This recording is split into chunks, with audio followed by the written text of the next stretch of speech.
গুৰুজনাৰ মধুপুৰ ধামৰ পাছত মই আহি গ'লোঁ এই নৰনাৰায়ণৰ ৰাজপ্ৰসাদলৈ। ৰাজবাৰী পেলেচ, নৰনাৰায়ণৰ ৰাজবাৰী পেলেচ কোচবিহাৰত যি আছে চাওক।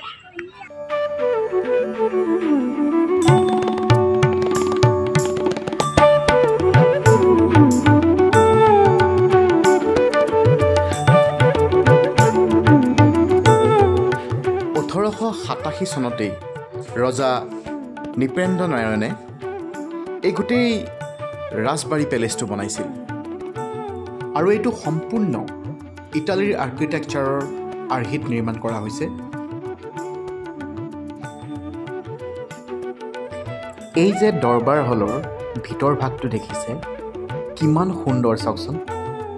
ইয়াত সম্পূৰ্ণ ইটালীৰ মাৰ্বলছ ব্যৱহাৰ কৰা হৈছে। লগতে মই ইতিমধ্যে কৈছোঁ ইটালীৰ আৰ্কিটেক্সাৰ আৰ্হিত এইটো বনোৱা হৈছে।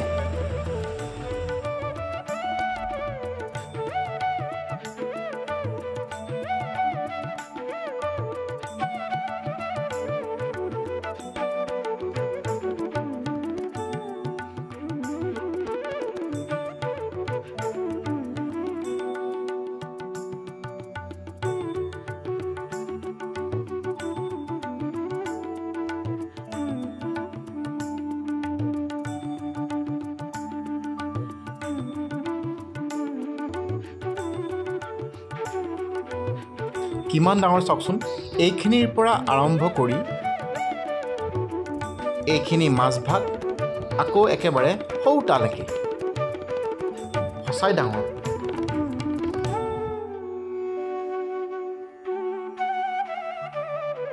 পেলেচটোৰ আগফালটো যিমান ধুনীয়া পাছফালটো সমান ধুনীয়া। ইমান ধুনীয়াকৈ ৰাখিছে বা ইমান ধুনীয়াকৈ বনাই থৈ গৈছে কি বুজাম চাওকচোন। পাছফালটো সমান ধুনীয়া।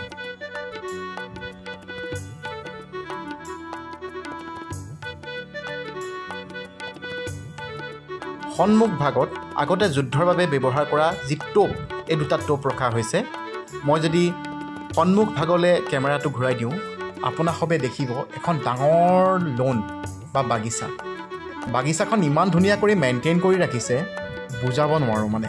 বেলি ডুবিছে আৰু নৰনাৰায়ণৰ ৰাজপ্ৰসাদত লাইট জ্বলিছে। কি সুন্দৰ লাগিছে এই সন্ধিয়াটোত, মানে এই সন্ধ্যাবেলাটো ইমান ধুনীয়া লাগিছে মানে দেখি। আৰু মানে পৰিৱেশটো ইমান সুন্দৰ কি বুজাম, ভাষা নাই।